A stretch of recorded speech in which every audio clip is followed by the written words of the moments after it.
Welcome once again, friends and enemies, to Weekly Allowance, the world's only YouTube channel. Who is Mr. Beast? I've never heard of him. Anyway, today we are looking at Star Wars The Black Series, The Mandalorian, and the child, now known as Grogu. That's right, these figures are old.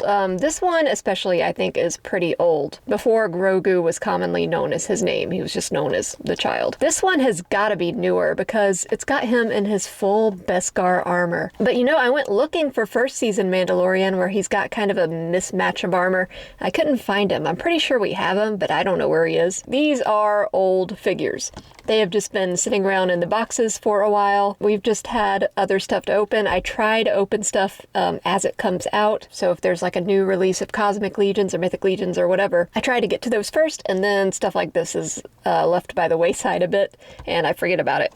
But I dug them out, and in the spirit of the movie that came out, we're gonna take a look at them. Of course, I haven't forgotten about today's beverage, and it is Sauvignon. It's sparkling water with tangerine in it. Looks like a naughty beverage, but it's not. Picked that up at a grocery outlet, and the box for it showed a lady drinking it out of a wine glass. And I didn't notice this until Patrick said something, but that lady was not wearing pants. I mean, of course he would notice that. Anyway, let's go ahead and take a look at these. So, standard Black Series fare, window in the front, illustration on the side, synopsis of the character on the back. For Grogu, it's a little bit different. He's got such a tiny little box. Tiny window in the front. No illustration. That's about it. Very small package. It looks like he comes with some very small things as well, which I'm going to try not to lose.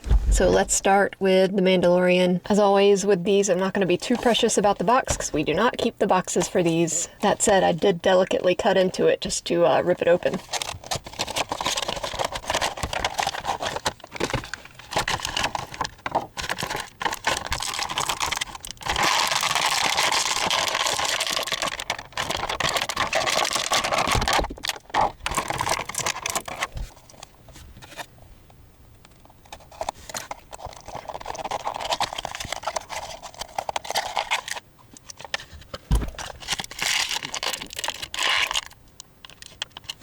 Alright, so I went ahead and unboxed them both, and they are very cute. Very cute father-son duo, because by this point in the story, or at least by season 3 in the movie, where we are currently in the timeline, Grogu has been adopted by Din. So Din is going to have the most stuff going on, so let's look at him first. Very appealing visually, and I don't say that just because he's the Mandalorian and he's cool. He's just got a lot of interesting things going on, mainly all these different plates. They're nice and silvery. These hand plates have these little arrows, tarnishing and dirt on this thigh plate. You've got all the belts and ammo and bits and bobs you'd expect for the Mandalorian to have. Mismatched boots. I really love it when characters are dressed asymmetrically. He's kitted out. He's a space cowboy. Yeah, the design for him is really awesome. I never really cared that much about Boba Fett or any of the Mandalorian lore or whatever, but I have to admit, he looks cool. Mysterious man taking care of a child out in the wastelands of space. Of course, there is no face sculpt, no likeness to review because it's just this helmet. The helmet is just a head. It doesn't come off and reveal anything else underneath. It's just a head. That said, the helmet does look very nice, very well sculpted. I like the finish on it. Everything is pretty well painted. It's not sloppy. You got a tiny little detail of the mud horn on that shoulder pauldron there. Some little details like the seams of the undersuit. A lot of this, you know, it's the standard Black Series thing of it could be more painted. There could be more painted details. A lot of it is just bare base plastic, like this little pouch here, which I think could use some paint, or this strap. But you know, it is a Hasbro figure, so it is on the cheaper side. In theory, things have changed a little bit. It's not going to be like a, you know, Mafex figure or whatever. The cape is so shiny. Definitely would like to take some matte spray to that, but it is sculpted really nicely. I think the detail could be a little bit more fine because as it is, the detail is pretty large, I think, for the scale we're working in, but the way it drapes is really cool. That said, he does come with his jetpack. Just plug that in back here. He'll come with that, and then there's like nowhere really for the cape to go. It looks silly. In the scenes where his jetpack is visible, or he's using it, or he's just finished using it, his cape is usually off to the side, kinda like this. I wish they had sculpted it to where it could kind of lay that way as well. And you can do that, it's just really arcing off to the side. It's not bad, honestly, but it doesn't fall naturally. So, but it is better than just having it straight out like that. So the jetpack is an option if you want to use it. Again, just bare base plastic, just completely unpainted. It would be cool if it came with jet effects, but you know, this is a standard figure, not a deluxe figure, standard price. So, and for articulation, I'm not expecting anything crazy. You've got some space underneath the pauldron, so when he moves his arm up, or when I move his arm up for him, because he's not, you know, alive, it slips over the shoulder there, which is nice. It's not running into anything really. And of course you got twist on that. Single elbow on Din. He doesn't get a double elbow. Is it because he's middle-aged? Hinge and rock on the wrist. Ball joint for the torso. And this is rubbery. It's got a little bit of slack, so it's not really getting in the way. That's nice. He does not get a twist at the waist. Up on the leg. To the side. Not so much to the back. It's not that his butt is particularly luscious, but it is kind of still in the way. He does get a double knee. No boot swivel on that. And rock and hinge on the ankle. So yeah, nothing new here. I don't think he's going to be capable of any crazy action shots, but he'll be able to do some stuff. As for accessories, he doesn't come with much. Aside from the jetpack, he just comes with these two guns. He's got this blaster, which can slip into this holster here. The holster's got this little piece that can come undone, and then you can slip it back in. It's just a tension hold, which I don't really care for, because usually those come undone.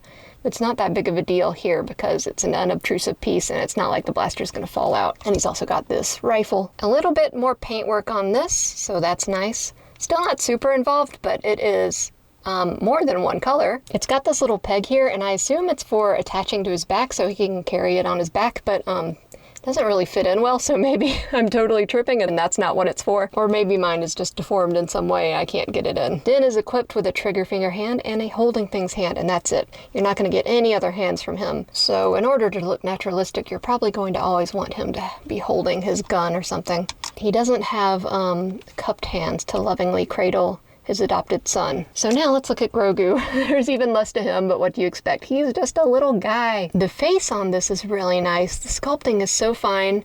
There's some tiny paintwork for the little hairs, some really cute big eyes, some shading on the interior of the ears.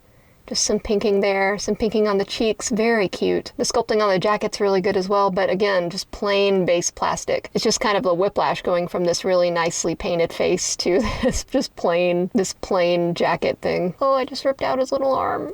I'm sorry. Don't lose it. This is tiny, tiny arm. I'd also like to bring attention to his feet underneath. So cute. Honestly, they didn't have to do that. He could just be like wearing a dress or whatever. And these didn't have to be visible, much less movable. I mean, why do they need to articulate? But it's very cute, so I'm not going to complain. But yeah, these are articulated. They're just on ball joints. The head can move a little bit. This big collar kind of gets in the way. And the arms can move a little bit. Very, very super limited articulation for this little guy, but what did you expect? Would love to have some more paint on that outfit, though. For his accessories, this is interesting. They come in this little glass case, I guess to keep them extra secure, because these are so losable. But that's nice that they come in this, I said glass case. It's obviously not glass, it's plastic. The non-alcoholic tangerine juice water is getting to my head, I guess. So let's see if I can dump these out into my hand so I don't lose anything. So it's been a while since I've seen the show. I did see the movie recently. I think that this is meant to be, is this something he eats? It's like a little bowl that he's eating from. I remember he eats like the frog eggs, but I don't think that's what this is. It's like a little bowl with some kind of snack or something inside. Very losable. And he can't hold it, I don't think, so I don't know why you'd include that, but I mean, it's nice that he has something, some kind of accessory. And then this little frog, which I think he also eats. He eats a lot of stuff. Sentient things, I believe, as well. Yeah, cute little frog. I don't foresee ever really having these out. I'll probably just keep them in this case because I'm afraid of losing them. And I'll go ahead and put them back in there. But I do appreciate that, because otherwise, instant lose. This is a toy review channel, not a movie review channel, but I will give my thoughts on the movie if anyone cares.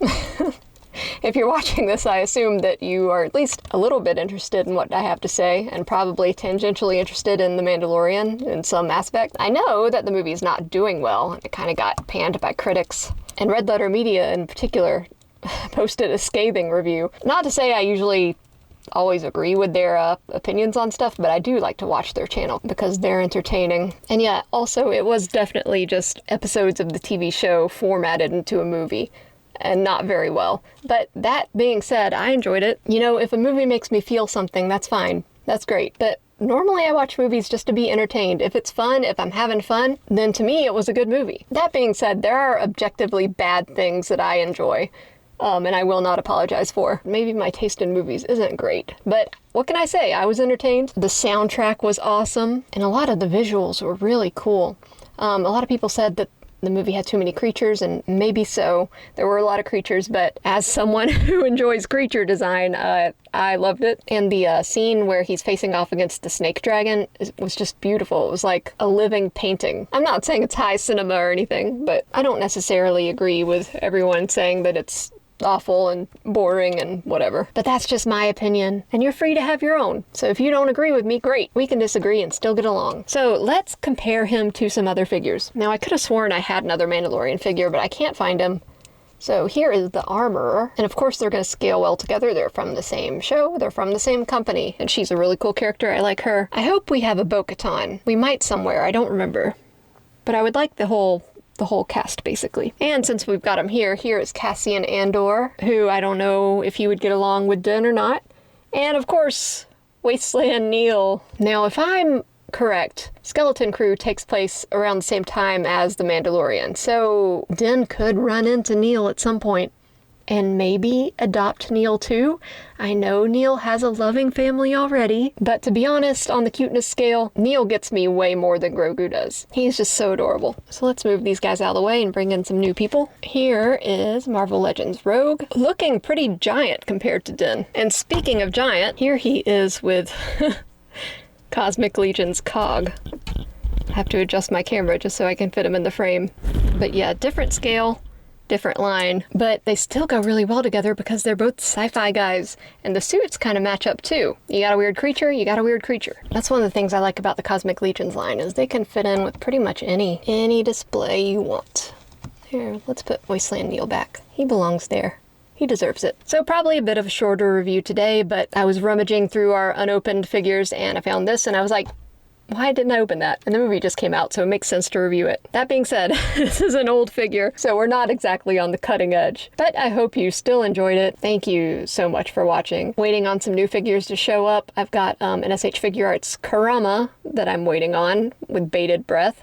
I've got some new figures from Creative Beast I'm waiting on. So yeah, there's some new stuff coming, and until that gets here, we will continue going through our backlog. As always, likes and subscribes are very much appreciated. Comments are more than welcome. And I'll see you guys on the next one.